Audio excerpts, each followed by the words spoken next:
Hi, I'm Daniel Lucas, and welcome to Chasing Energy, where we help you to fuel a life worth living.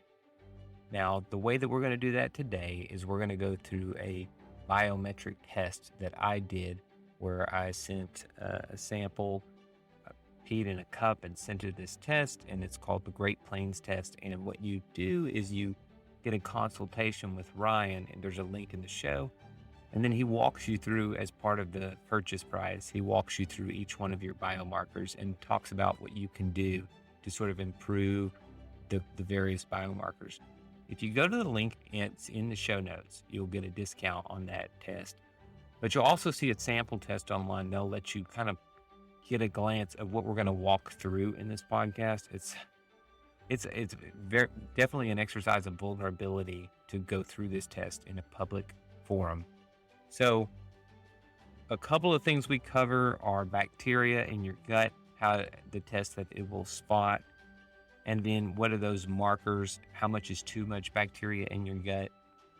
We talk about some of the various dietary changes that I'll be trying and have been trying since I did this test a few months ago. And we also talk about sunscreen, and Ryan has some strong feelings on sunscreen, and he likes the sun, but he certainly has an opinion as to which sunscreens are healthier than others. And then talking about which vitamins I'm low in and which supplements I need to take. And then we finish this podcast off by asking Ryan what are his top go-to supplements. If you don't take this test, I hope you do find a test. Invest in yourself, because you want to know which biomarkers and vitamins and things like that are specifically needed by your body, as opposed to taking a generic approach and just taking lots of everything. So if you get some value from this, how about you leave me a review or send me a note on social media, maybe talk about some biomarkers or some insights from this test that you found useful. I wish you a great day. Thank you for listening or watching Chasing Energy and supporting the team. All right, Ryan Kennedy, how are you, man? Never better, brother. How about you, Daniel? Doing great, man. Welcome to Chasing Energy. Appreciate you making time for this. We've connected in the past and had a few brief discussions. I definitely want to recommend your Instagram channel and your podcast as well. I did listen to a few episodes, and one thing unrelated to health that I thought was interesting was you mentioned how in one episode you decided home improvement was not a good use of your time. And it's funny you say that, because I've always done all my home improvement, and there's one huge project that it's actually going on today that it was one of the first times that I opted out and said, this is going to take me like 2 or 3 months of work, and they can be done in 2 weeks. I opted out. So just wanted you to know, even in your example, even though I was like a home improvement guy, there are times where you need to look at your schedule and say, does this really make sense? Am I going to be a happier person having done this?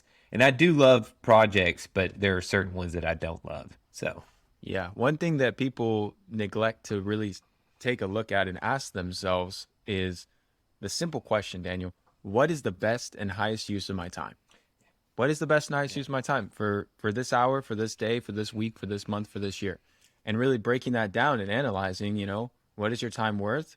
What do you enjoy? What are your passions? What type of work brings you fulfillment and brings positive impact to the world? yeah. And then when you analyze those things, a lot of decisions and things that we do ourselves, whether it's, cleaning the bathroom, whether it's mowing your lawn, whether it's picking stuff up from, the post office, the grocery store, whatever, just basic, chores or errands that we run, a lot of that can be outsourced for not very much money. And if you buy back your time at a lower rate than your time is worth to the marketplace, well, guess what? You just have purchased the most valuable resource any of us have, which is our time. You can always make more money. You can always, do more stuff, but we have a limited amount of time in this human experience. Mm-hmm. And anything I can do that I can buy back more of that time, dude, I'll do that all day. Yeah. So on that note, I'll give you an example. I cook all my meals. I make my own lunch and dinner pretty much every single day.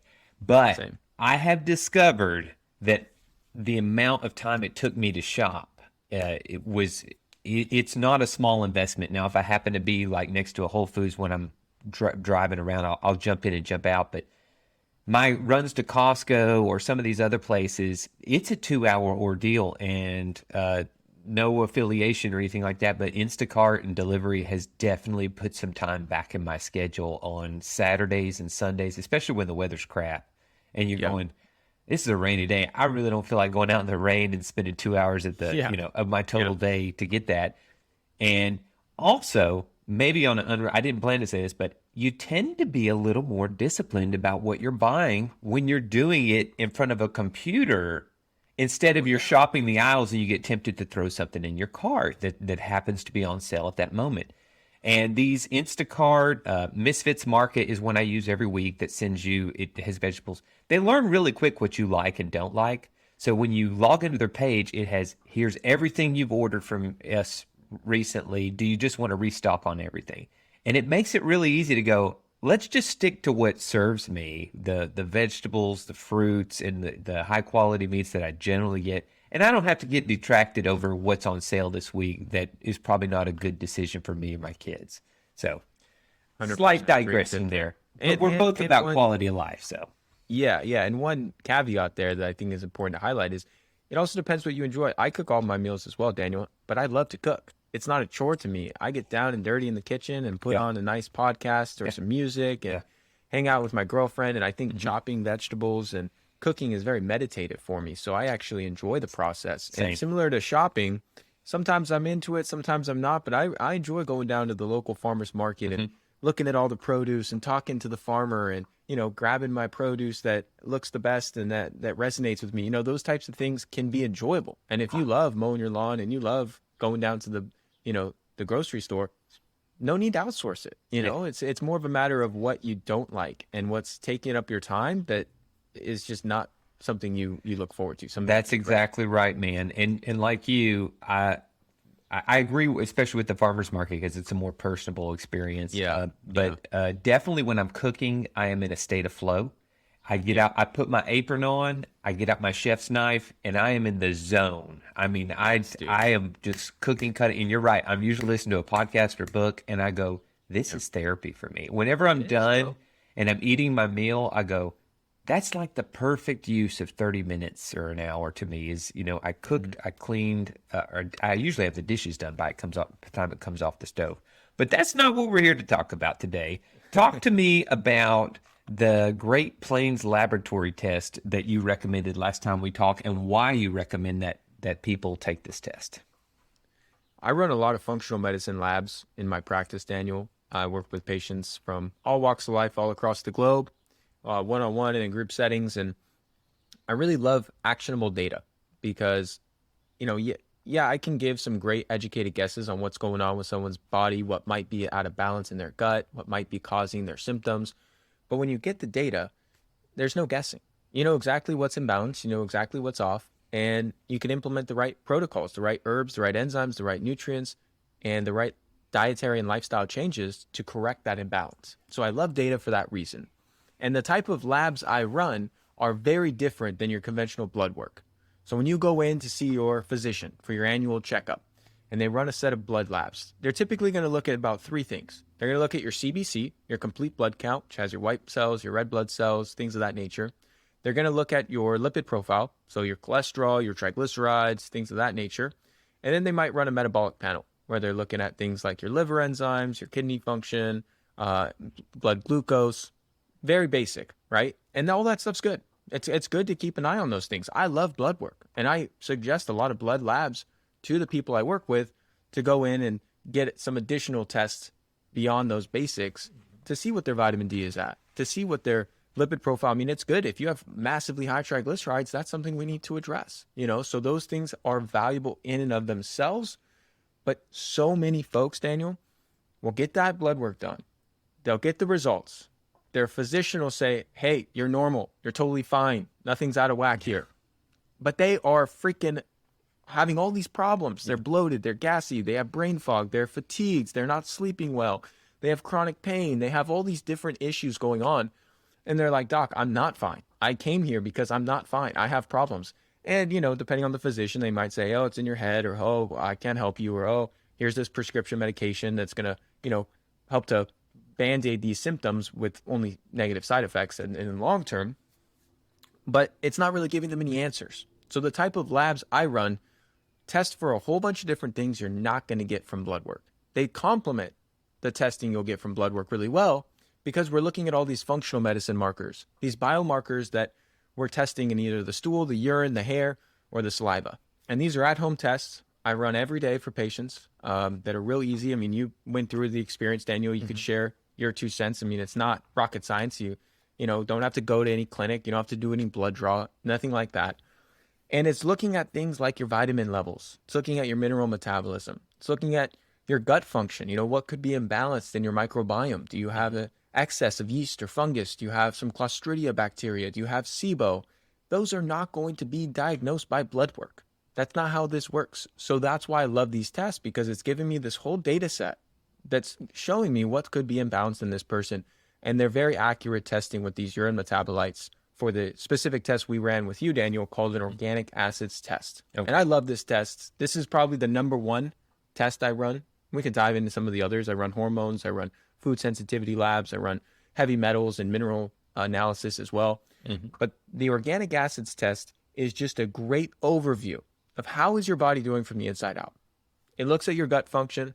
It looks at your mitochondria health, ensure your energy producing mechanisms in the cell. It looks at your sensitivity to certain things like oxalates. It looks at your detoxification pathways, your methylation pathways. And we could dive deeper into a lot of these topics that people might be hearing and are like, I don't know what the hell this guy's talking about. I don't know. What's methylation? How are they testing your detox? So we'll kind of dive through and unpack some of this. Okay. But it also looks at a bunch of your vitamin levels. It looks at your glutathione status.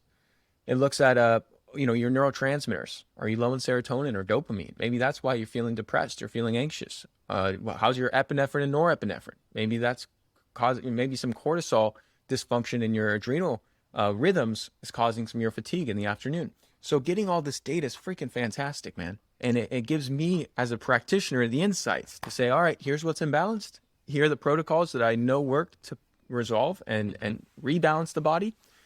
And that's how we're going to implement it. And people love to see the objective data too, because then it shows you, all right, this guy's not just full of shit. He clearly the test is showing what he's telling me.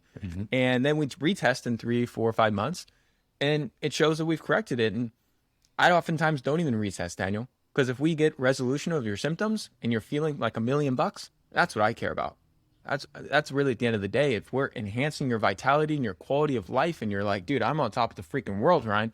I'm like, dude, we don't need to pay a couple $100 to retest. Yeah. How about you just keep doing what you're doing? Because clearly it's working. I love it, man. I love it. So let's jump into it. We start with intestinal microbial growth. So give me an idea before we go into these, what are we looking for and what kind of lessons are you looking to take from this category? Yeah, so this is Daniel's test he ran, and this is the organic acids test, page 1. And this is really assessing your general gut function. And so for people, I imagine a lot of folks listening on just audio, it's basically looking at these urine metabolites that are directly correlated to different overgrowths in the gut. So a lot of times when someone has a digestive issue, Daniel, whether that's IBS, whether that's bloating or gas, whether that's some sort of abdominal pain, constipation, loose stool. I mean, the list goes on and on. When someone has those symptoms, the question that should be asked is, why do I have these symptoms? Right. Not what can I take to manage these symptoms? How can I, take this Gas X to decrease my farts at night? How can I take this, laxative to prevent this constipation? It's more so, why do I have it in the first place? I'm all about root cause. And so this first page is really assessing some of the most common gut imbalances of different pathogens as well as different microbes that can become overgrown or out of balance that can cause a lot of these symptoms, a lot of these digestive distress issues. And so this first section we're looking at are yeast and fungal markers.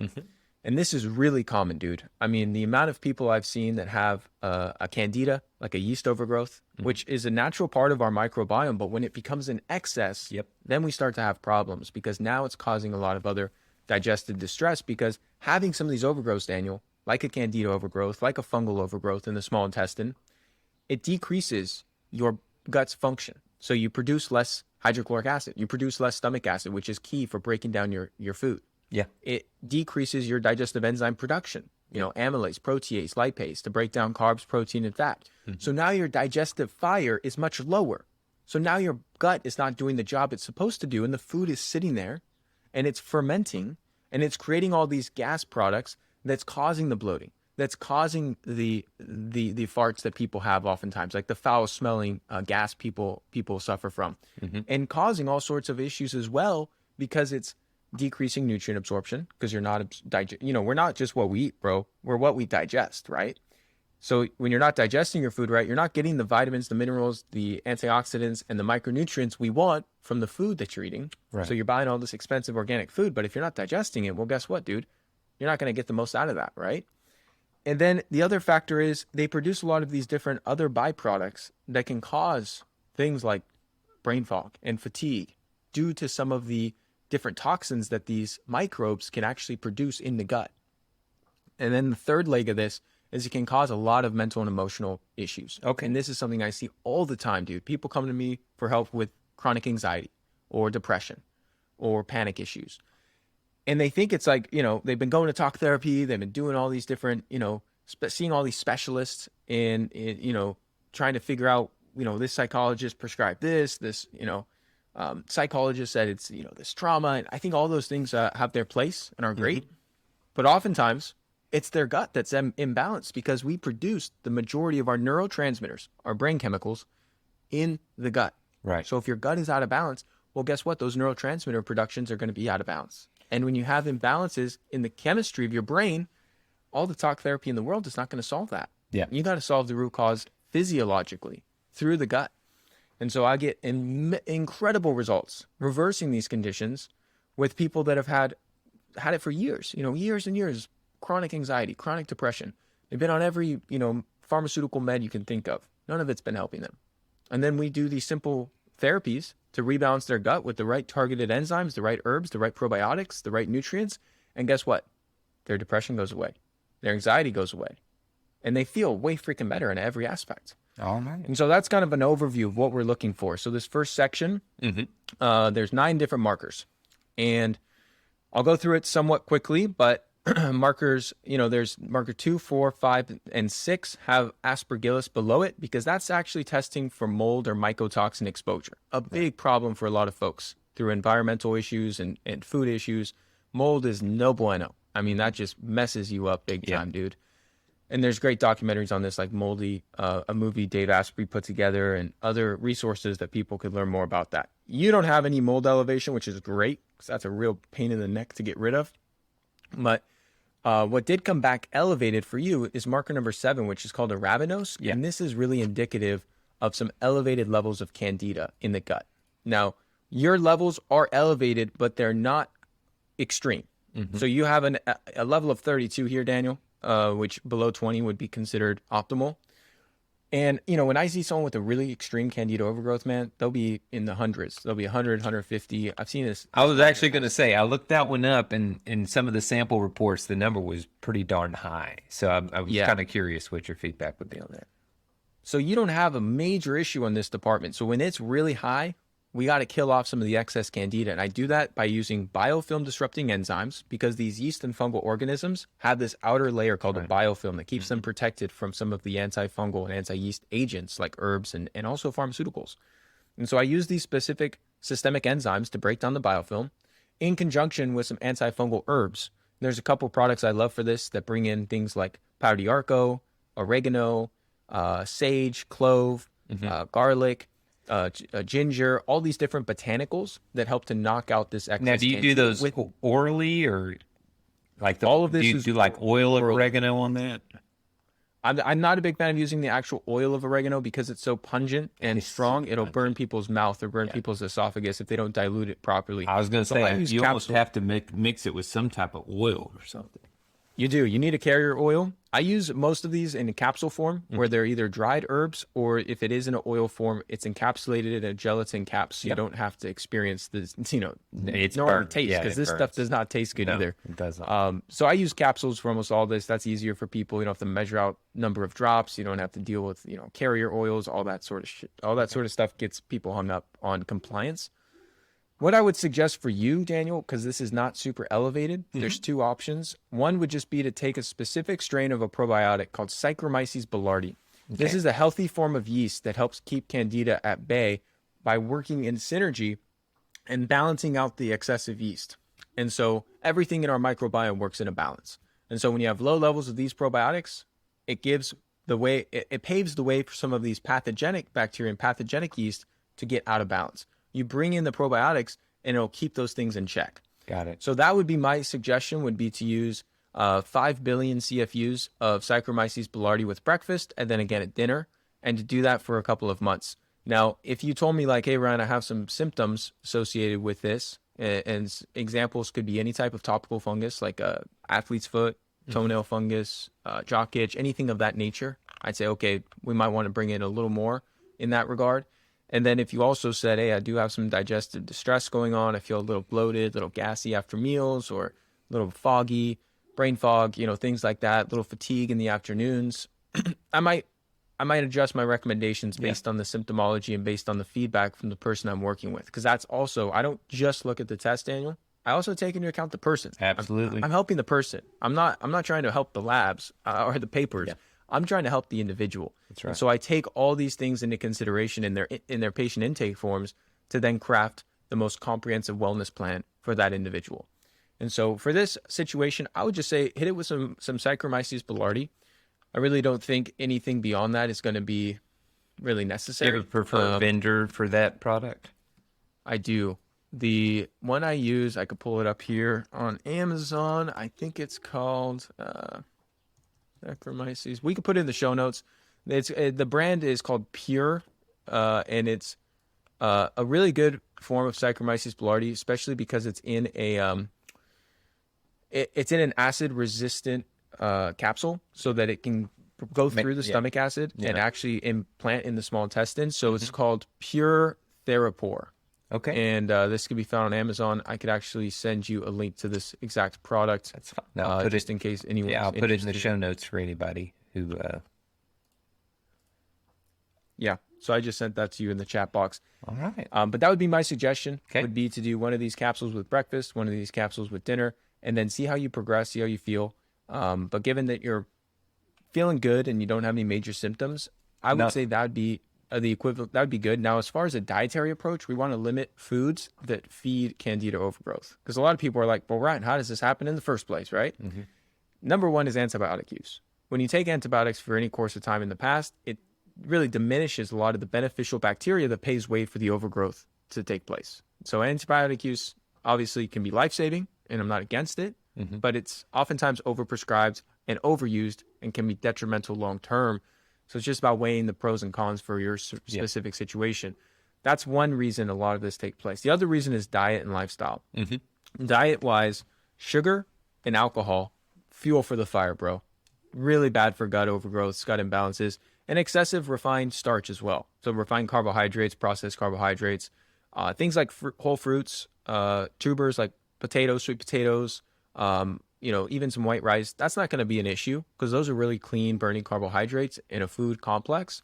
It's more so the pasta, the crackers, the cookies, the cereals, all those processed, highly refined carbohydrates that act as sugar in the body that can oftentimes cause these things. So when I'm talking with someone, I'll say, cut all those out. You don't have to do some crazy ketogenic diet. Don't get me wrong here. You can have some good quality carbs, but we don't want the refined processed carbs since it's going to fuel the fire of feeding these overgrowths. So we want to starve them out as we're rebalancing the gut. Got it. Good. And lifestyle is simple. A lot of times it's just supporting the immune system with adequate sleep, sensible sun exposure, managing stress, all the basic healthy lifestyle practices you probably talk about all the time, Daniel. It's going to be very important as a overall holistic approach to tackling this thing. Understood. Thank you, Ryan. You bet. And then your other markers that would identify a fungal overgrowth are all in the normal healthy range. So no fungal overgrowth. So that's what came back on that section for you.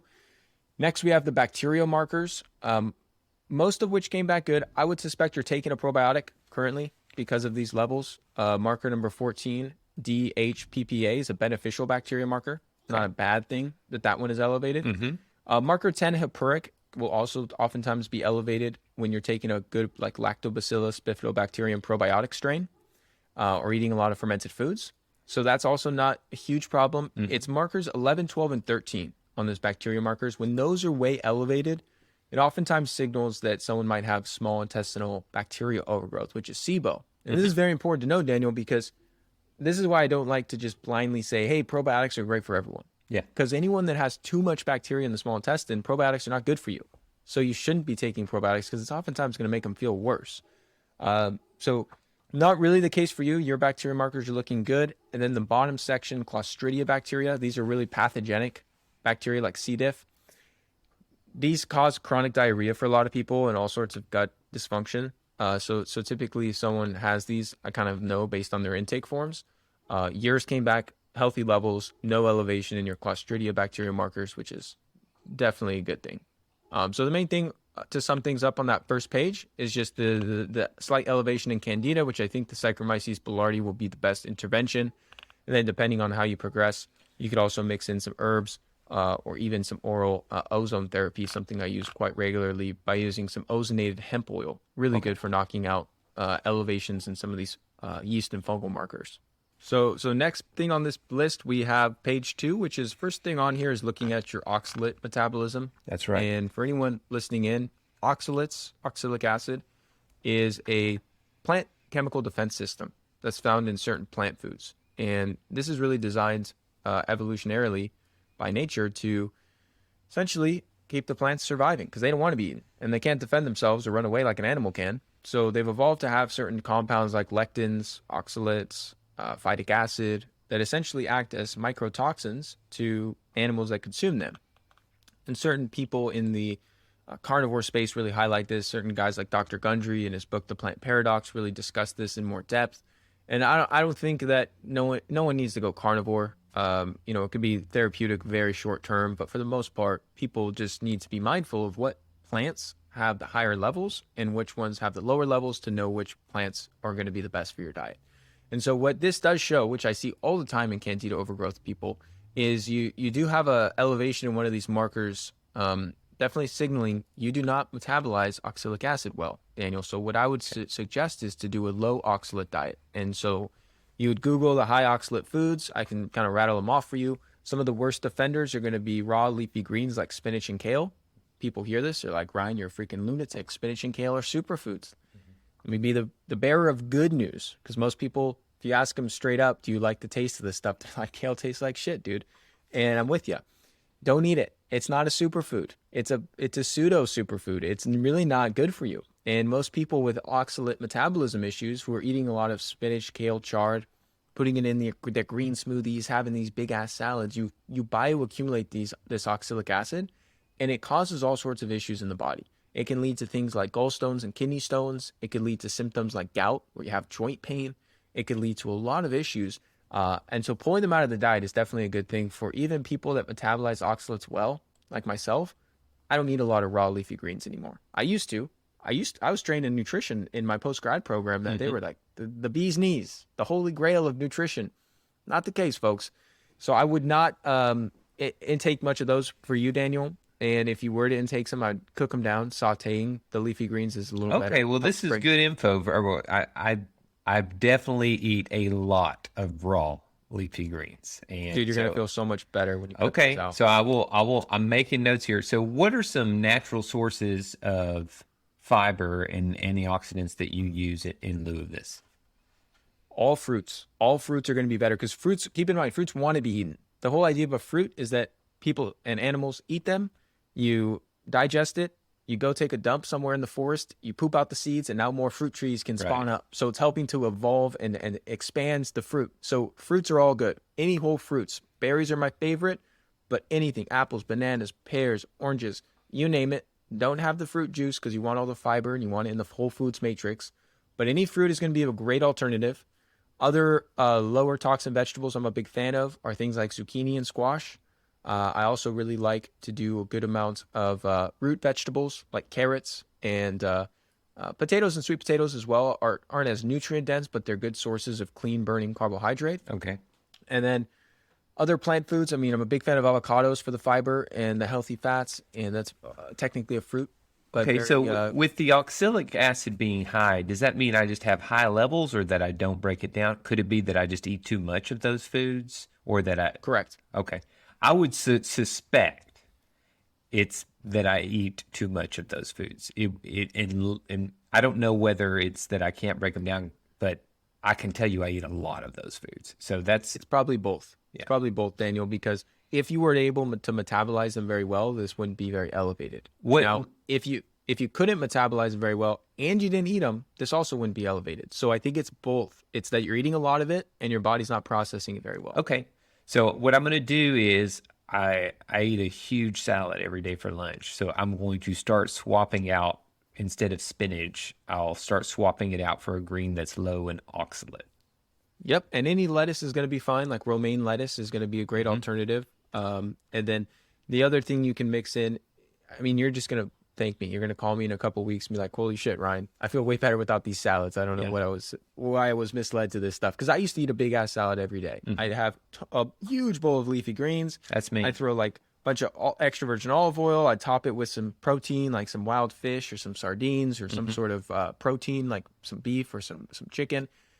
And dude, when I cut that out, holy smokes, I felt so much better. Okay. And, well, I'm game here. I'm game. This has been going on for about 5 or 6 years, so it'll be interesting to change it up. Yeah, and other things, just to give you some more examples. I mean, I'm a huge fan of cucumbers. That's great, clean, burning, are low inflammatory vegetables, not a lot of anti-nutrients. A lot of things in the vegetable category that are technically fruits. So tomatoes, I enjoy as well. And everyone's different. Some people have sensitivities to different foods, and that's why it's just a journey of figuring out what works for your body. Got it. But I personally, instead of doing a big old salad, I'll just do a bunch of diced up cucumbers and still have some... More like a Greek salad. Yeah. Something along those lines. No cucumber, tomato, feta. Yeah, there you go. And then the other thing that's high in oxalates are a lot of nuts and seeds, specifically almonds. So lay low on the almonds, bro. And you could Google a whole list. There's other foods that are pretty high. There's other foods, and usually if I'm working with a patient, I'll send them a list of foods I want them to steer clear of based on this data. All right. And then next is glycolytic cycle metabolites. This is essentially measuring your recovery from exercise. It's measuring how your body can expel lactic acid, pyruvic acid. These are byproducts produced from vigorous exercise. And so your levels are totally healthy, totally normal, showing good recovery. When these are really elevated, it means that someone's training really hard, but their body's not purging out the lactic and pyruvic acid very well. So I will actually bring in some nutrients like dimethylglycine or astaxanthin, things that improve the lactic acid expelling properties of the cell. It's funny you say that because I do take that. That's one of the few supplements I take is astaxanthin. And good deal. It's not just for joint health. I actually love it because you don't have to worry so much about getting sunburnt when you take astaxanthin. Powerful antioxidant. It is a game changer if you end up having a day in the sun when you're running or whatever, your likelihood of getting burnt is reduced dramatically. And I'm not telling people not to use sunscreen or whatever, but like you said, I'll tell people not to use sunscreen. Well, what I would say is if you're going to be in the sun a long time directly, you need to think about something. But if it's 20 minutes or less, I always tell people in terms of direct sun exposure, you're probably fine. So what do you recommend? 100%. What do you recommend instead of sunscreen? Here's what I recommend. I did a whole podcast on what I call sensible sun exposure, how to harness the healing powers of the sun without damaging your skin or having any oxidative stress. And I discussed the whole notion how conventional sunscreen is extremely toxic. And if you look at the rates of skin cancer and the rise of sunscreen usage, they go up and up in synergy with each other. I mean, there's a heavy correlation. And I don't think there are exceptions, but the vast majority of conventional sunscreen is just toxic chemicals lathered on the skin, not good for you. Now, with that being said, I'm a surfer. if I'm out surfing for 3 or 4 hours, I will put a little zinc oxide on my nose because that will protect my skin. And I can't really wear a hat. I'm out surfing. You know, what I recommend for most people, Daniel, is when you're out on a hike, when you're out, you know, getting some sunshine, soak up what you can without getting burned, which is typically in the 15 to 45-minute range, depending on the person and depending on the time of day. Morning and afternoon, you could handle a lot more. Mid-peak day sun, probably about 20, 25 minutes before you'll start to get burned. And at that point, put on a hat, put on a long sleeve, because by just lathering on sunscreen and thinking the sunscreen is protecting you is such a fallacy, because you're still getting all of that UVA and UVB radiation. And the sunscreen is, if anything, making it worse because it's preventing some of the natural antioxidant systems in the body. Not to mention most of it's filled with toxic chemicals. And so I am a fan of like natural zinc oxide based sunscreen with no harmful ingredients as far as your face. But anytime I'm hiking out, you know, on my paddleboard, I'm out during the day in the sun, I'll get my sun with full skin exposure for, you know, I have a lot of sun, you know, in my life. So I can handle an hour, 2 hours without getting burned. And then I'll put on a wide brim hat, one of those awesome straw hats that covers your... Yeah, and I was actually going to say on your Instagram channel, I actually keep that same hat, the ones that you can just fold up, because it protects all the way around your head as opposed to a cap, which just more or less protects the top of your head and your forehead, maybe half your nose. So I do like those circular hats for protecting your ears and neck and whatnot. No doubt. No doubt. Right. I'm a huge... Yeah, so people listen to that episode, they'll get all the details and the brands of sunscreen. I do recommend if you need some, and they can find that at my podcast, which is just called The Ryan Kennedy Show. Okay. And I can send you a link to that. Absolutely. Okay, moving forward, flying through this test. So we got mitochondria markers up next. There's definitely some room for improvement on your mitochondria markers. And this is measuring some of your Krebs cycle metabolites, some of your mitochondria amino acid metabolites. And so what I would suggest based on all this data, Daniel, to sum it up, is to do some mitochondria support. And what that would look like is typically some mitochondrial antioxidants like PQQ and CoQ10 work very effective synergistically to enhance mitochondria. I would suggest plenty of sensible sun exposure because that's one of the best mitochondria stimulants. I would suggest doing at least 1 or 2 days per week of high intensity interval training, which is fantastic for mitochondria.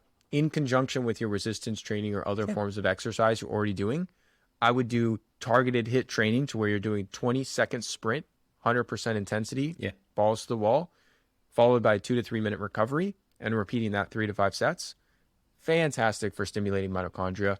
Things like cold exposure and sauna exposure would also be tremendously beneficial for your mitochondria. And based on this data, those would be things I'd suggest mixing in. Cold shower or cold plunge, get in an infrared or dry sauna anytime you have the opportunity to do so. I know I rattled off a lot there, but those would be the things like the low-hanging fruit from a lifestyle perspective. And then from a supplemental perspective, I would increase, you know, I'd bring in a little extra CoQ10 and PQQ and then see how you do. We could also mix in some other mitochondria. Now, CoQ10 I've heard a lot about, but what's PQQ? PQQ is another, it's similar to CoQ10 in that it's a fat-soluble antioxidant that gets into the mitochondria and helps to support any oxidative damage and also helps to renew the mitochondria. And so this is a supplement. I like the brand Jarrow. Makes it good. They make a good PQQ. Yeah. So, and then what would you CoQ10 also... How much CoQ10 and PQQ should I take and for how long? Jarrow makes a product called... I think it's called Q Absorb, and it comes in 100 milligram capsules. I would start with 100 milligrams a day. You could always bump it up to 200 milligrams, depending on what types of benefits you notice with your energy. That's going to be the main thing to look out for, to see how things are, whether or not this is having the positive impact you want. But Q Absorb CoQ10 is definitely going to be the best option for this. And then Jarrow also makes a PQQ product, and that comes in, I think, 10 milligram capsules. And I would suggest doing one of those, at least one of those. You could also do 2 of those, 20 milligrams of PQQ with 100 milligrams of CoQ10. And you would just take that with a meal, ideally breakfast or lunch, whenever your first meal of the day is. And just take it along with your other supplements. You got it, man. And so when I'm working with someone, Daniel, I'll actually put together a whole supplement protocol for them. And I'll put the links to the products. I'll put the dosages. I'll put the time of day to take it. Because a lot of this can get really confusing. Yeah, I think my biggest ask right now is, you know, I'm concerned about implementing so many protocols at once because it's going to be hard to tell how much one impacts and the other impacts. So if I let me explain something to you on that front, because it's a fair assertion, and I totally see where you're coming from. But you got to understand the body works in synergy with all these nutrients. So nutrients in isolation rarely have the desired effect. It'd be like saying, hey, Daniel, I want to build a house. Here's all the lumber you need, but no doors, no windows, no concrete foundation, just all the lumber. That'd be like giving your body just one nutrient without all of the other cofactors and synergistic nutrients you need for it to have the desired effect. So I'm a big fan of, let's implement, whatever's not going to overwhelm you. Let's implement 3-4 different things at the same time. And if you feel much better and you're getting the desired effect, does it really matter which one or which two or which three of those 4 things is having the beneficial effect? And then as you get the effects, you can taper off of one at a time. And you can say, hey, I've been taking these 4 supplements Ryan recommended for the last 2 months. I'm feeling fucking fantastic. But let me try and take away the CoQ10 and see if I still feel freaking fantastic. Yeah. And if you do, then maybe you don't bring it back in. If you say, hey, I noticed when I removed that CoQ10, my energy is just not quite as good as it was. So how long would you think it would be to see a result on the CoQ10 PQQ combination? 2 to 3 months is a good length of time for a proper trial of most supplements. Most supplemental nutrients to really get within the cell, to really have the desired effect and shift your biochemistry in the proper way. You don't want to take it for a week or two and expect it to be like life. Okay. You want to give it a couple months. So 2 to 3 months is usually the window. And, most of these products give you a 2 to 3 month supply in one bottle. So I say buy one bottle, use it up. Before you buy the next bottle, you could take a break from it, see what you notice, see the differences. And, if you feel really, really good on it and you feel really, really good off of it, maybe it had the desired effect we're looking for and you don't need to continue taking it. Okay. All right. Moving forward from there, we have your neurotransmitter metabolites. Your dopamine is in good shape. No issues with dopamine. Your norepinephrine and epinephrine is very low. And so what I would suggest here is bringing in more hormetic stress into your life, Daniel. And that'd be things, hormesis is this concept of what doesn't kill us makes us stronger. And then acute stressors, physical stressors like sauna, cold plunge, sun exposure, exercise, all these things help to drive up norepinephrine and help to have this beneficial adaptation response. It makes our bodies more resilient, more vital, more healthy. And so if you're not doing a lot of that already, I would definitely bring it in because your levels on marker 34 are definitely low. And those are going to be the natural lifestyle ways to help drive up this level so it's at a more normal range. And what you'll probably notice with that shift is more better focus, better energy. And overall, those are very important hormones for our body to feel and perform the way we want to. Yeah. So hormetic stress would be the suggestion there. Your serotonin metabolites are looking totally fine. No issues with serotonin. If someone had low serotonin, I might suggest a precursor like tryptophan or 5-HTP to help support the serotonin pathway as we heal the gut. And then moving on from there, your folate metabolism. This is basically measuring methylation of your B vitamins and how you're able to methylate your folate. All good on that front. No issues with that. Your ketone and fatty acid oxidation markers, some of these are elevated. This is not a bad thing. This just means you were in a fat burning state at the time of the urine sample, which is a good thing. It means you have metabolic flexibility. And obviously you did this first thing in the morning. You're coming off a nighttime fast. This is totally to be expected for anyone that has metabolic flexibility. Right. And it's funny you say that because I did sort of look up these results, and I'm generally a 16/8 guy on the fasting, and it's not. I've just found that my energy level is so much better if I don't eat first thing in the morning. I've given myself permission before to have as much breakfast. When I was trying to put on a few pounds of muscle last year, I was like, I'm going to eat breakfast. But what I found was when I was done getting the 5 or 6 pounds, I was like, I actually don't miss fasting. I enjoy fasting for 16 hours. I sleep better because I don't have any food within 2 or 3 hours of bed. And there are things I could improve about it. I'm not saying that at all. But I was not surprised at all when I looked up that these high markers were due to metabolic flexibility. Yep. Okay. Moving on to the next marker, we're looking at your nutritional markers next, the next section. And the first one on this is vitamin B12. And just so people know, if you go in for your blood test for vitamin B12, it's not going to tell you really anything useful. looking at serum levels of B12 doesn't give you an indication of what your cellular levels are.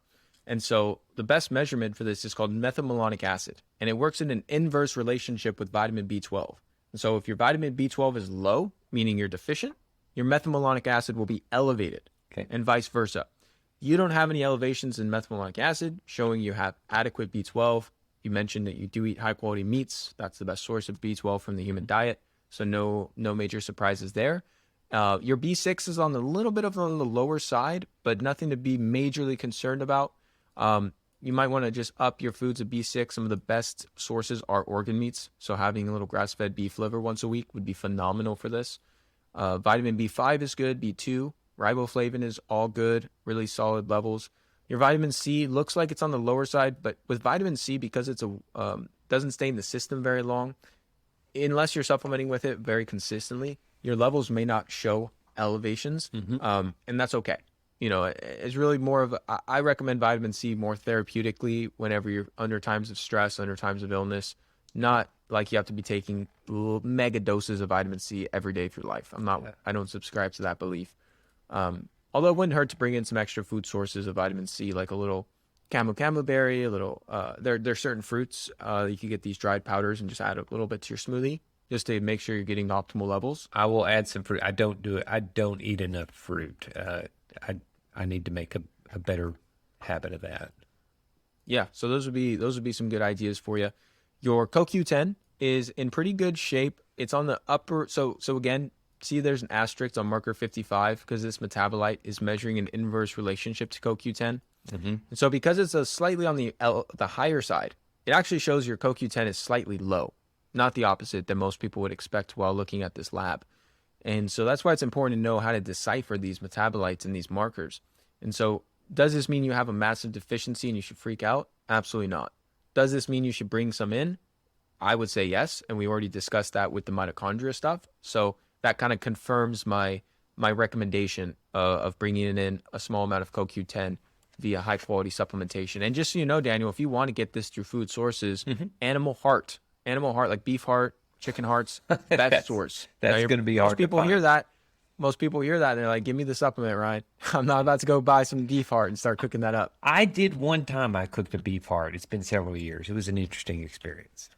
Yeah. And if you wanted to do everything through food, I could teach you to do everything through food. But most people are like, listen, dude, I hate the taste of liver. I can't stand the smell. Like, give me the supplement. I'm happy to take that instead. I'm like, cool. Like, a little better living through science is great. Other people are more of the ancestral side of things where they're like, anything I could do through food, I don't want to swallow any supplements. I'm like, cool, we'll do it through food. You're going to have to eat some of these foods, though. They're more obscure and less common to get these very unique nutrients in higher amounts.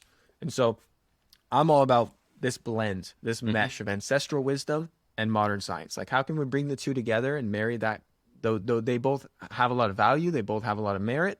It's not either or, it's both and. Got it. And so I like to give people the option. You want the capsule to swallow with your smoothie? Easy. You want the beef heart to have with dinner? Fine. Easy. Got it. You know, whatever's going to float your boat, dude. N-acetylcysteine looks fine. This is a very important glutathione precursor for detoxification, among other things. And then your biotin, which is very important for hair and connective tissue, things like that, is also looking in good shape. No issues with biotin. Next, we're going to indicators of detoxification.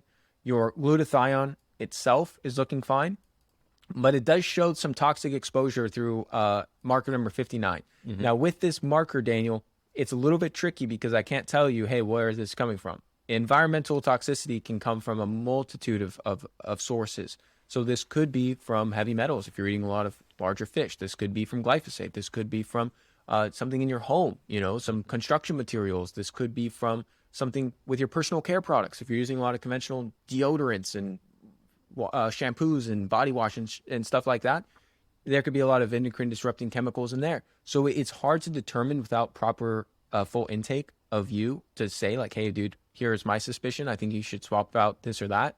And obviously we could run other testing. There's a whole environmental toxin panel I'll run for certain patients that have some really big sensitivities and get chronic headaches and have symptoms of. And what type of therapies would you suggest for 59?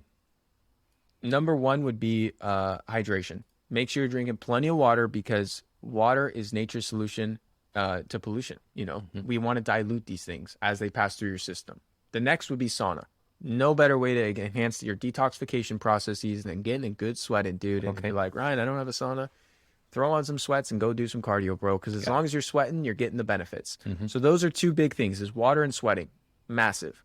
Next would just be making sure you're getting proper sleep. Most people don't think of sleep and detox, but that's where we have a lot of detoxification and cellular cleanup take place. So make sure you're getting adequate sleep, good quality rest. That one might have been the nail on the head for me. So. And it's not this like sleep is going to expose you to more chemicals per se, but it may inhibit your ability to detoxify them properly if you're not getting adequate, good quality rest. Absolutely. And then I would just also have you look into, I'd take a bigger picture look into your lifestyle, a lot of the things you're using in your home, on your body, things that you're surrounding yourself with, Daniel, and make some educated guesses on things we should tweak in that regard for 59. And then there's obviously other things I bring in for certain people, some detox support, whether that's some heavy metal binders, whether that's some herbs to help with phase 1 and phase 2 liver detoxification. There's a whole slew of things, dude, we could dive into on that, because it is a little bit of a rabbit hole in terms of the potential causes and then all these different solutions we could bring up. Marker 60 ammonia excess is looking fine. Marker 61 is a little elevated, and this could be from a couple different things. Could be from aspartame. I don't get the impression you're drinking much, diet soda or intaking much aspartame. But if someone's drinking like a lot of Coke Zero or Zero Gatorade or any of that bullshit, that could be what's causing it. Could also be from GI bacteria. Yeah, I can tell you the diet sodas is not a problem. Sugar-free gum might be a problem for me. But get some sugar-free gum that uses xylitol, because that's going to be better for your dental health and not expose you to all the freaking aspartame, which is a neurotoxin and not good for your gut bacteria. So there's a brand. I'm chewing gum right now. I freaking love gum, bro. I do too. There's a brand of gum I really like that's called Pure, P-U-R, no E. I've seen You can order it on Amazon. It's great taste, great consistency, and it just uses 1 gram of xylitol, which is a natural sugar alcohol, per piece. And definitely switch over to that if you're using some like Trident or bullshit gum that's got like chemicals.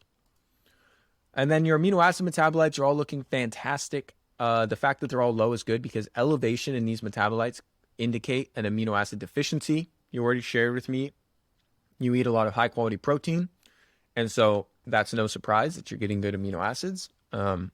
Oftentimes I'll see issues here when someone's doing like a vegan diet or a plant-based diet. They're not getting much animal foods. They'll oftentimes have issues with these amino acid metabolites, and that's a big problem for a number of reasons. Muscle just being one of them, but amino acids are the precursors to a lot of our neurotransmitters as well. So they'll have a lot of neurochemical dysfunction. And then a couple last markers here.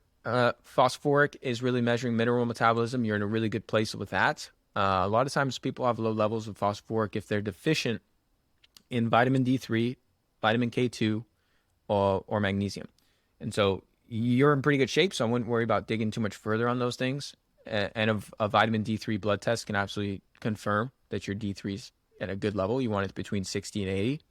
And then your last marker here is creatinine, measure of kidney function. You're at 133. I like to see it over 100. So your kidney function is perfectly fine. All right. And that, my friend, is your organic acid test. I know I flew through it quick, but we only had a certain amount of time, so I didn't want to dilly-dally and not get through the whole test. Well, I appreciate it. What are your top supplements that you take, or in general every day?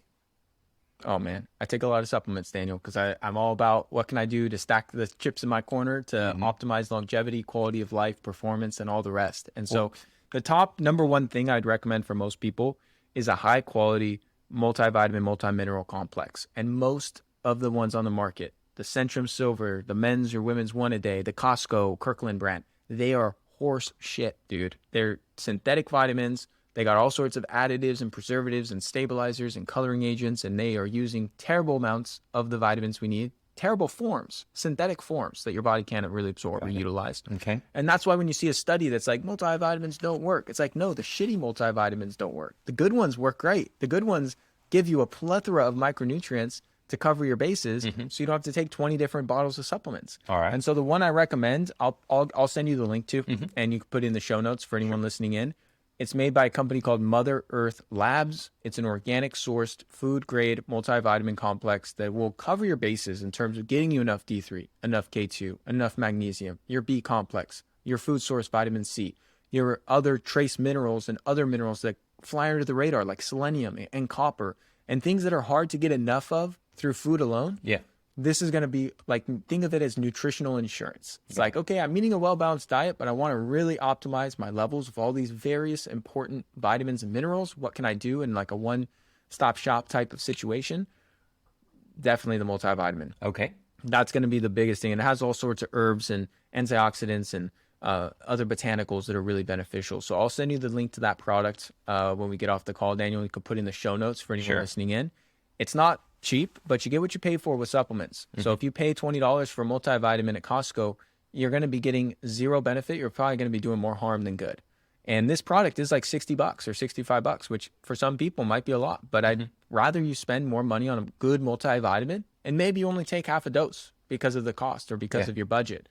I'd rather you get half of a very good product than the full dose of a really shitty product. Got it. So that's going to, and most people, if you really analyze your spending, you'll realize you can afford $60. Like it's not going to break the bank for most people if they prioritize their health. All right. What else? And a couple other things, man. I'm a big, it's very depending on the person, you know, from there. So like if I look at these results on someone, I can tell that person what the best things for them. Like for you, Daniel, would be the Saccharomyces probiotic. It would also be the antioxidant support for the mitochondria. Those things would be very important for you, not for me, but for you. Got it. If someone's dealing with, low serotonin, maybe some 5-HTP is very important for them. If someone's dealing with a vitamin D3 deficiency, maybe we need to bring in more D3. If someone's dealing with chronic stress and all sorts of other issues, maybe they need higher dose magnesium. You know, so it's so dependent that it's hard to give too many blanket recommendations of like the top tier beyond the multivitamin I just mentioned. I personally love systemic enzymes. I could talk for another hour about them. Obviously, we don't have time for that. We'll have to do another episode on systemic enzymes because I think they're fascinating for longevity and overall health and the function of your body. And then, you know, a lot of people would really benefit from digestive enzymes, some digestive support. When you're not breaking down your food properly and you're having these gut imbalances that are causing you to have this fermentation in your gut and you're not absorbing the nutrients from your food, the number one thing they can do is support their digestive system by bringing in more enzymes like protease, lipase, amylase to break down their food properly, to improve their gut function and get more nutrients from the food. Rather than bringing in more supplemental nutrients because you're not absorbing what you're eating, why don't we just help you absorb what you eat? So digestive enzymes, I love a product called Masszymes from a company called Biooptimizers. Fantastic enzyme formula. So that's another one that's kind of... I'll tell you a little story, Ryan. When I was an ultra runner, I would pop digestive enzymes when I had to start eating things beside gels because if I had them in my stomach, and when you're running, you don't have a lot of blood in your stomach, so it would help me digest foods when I was in these 8-10 hour runs and give me a little prevent GI discomfort. Yeah, totally. Ryan, you've been more than generous with your time, man, and I would love to connect with you soon. And maybe after a couple months, I'll make the changes and we can reconnect. I appreciate it so much, and I'll put your links in the show notes. So we could throw the product links. I'll send you I'm just gonna send you a quick note to remind me. Mother Earth Labs. I'll send you the product. And your Instagram is Ryan C. Kennedy, where you post tips about nutrition and training. And I know that you've got a lot of things underway that are going to help people be healthier who are restricted on time, and in addition to some of the diet advice you have. Absolutely. And if anyone listening in wants to run this organic acids test we just talked about that Daniel run, I'll put a link to the website where people could purchase it. I actually have a special discount for your listeners, Daniel, that couples the lab test with an initial consultation because I don't want to run this lab for anyone without telling them what it means and what to do and how to take action on the results. So you get the best of both. You get the consultation, the protocol design, and the lab test. And it's $25 30% off right now. I just put in a coupon code for you guys. So I'll put the link in the notes for you, Daniel. I'm Thanks, just going to Ryan. send it to you in the chat box right I'll be now, sure so and you put have it in that. the show notes. Yeah, yeah. For anyone that wants to get more details about their health and set up a consult to go through their results, that's absolutely an option. I'm happy to help anyone that's in a position to take action and improve their quality of life. All right. Thanks so much, Ryan. I appreciate your time, man. Appreciate you, Daniel.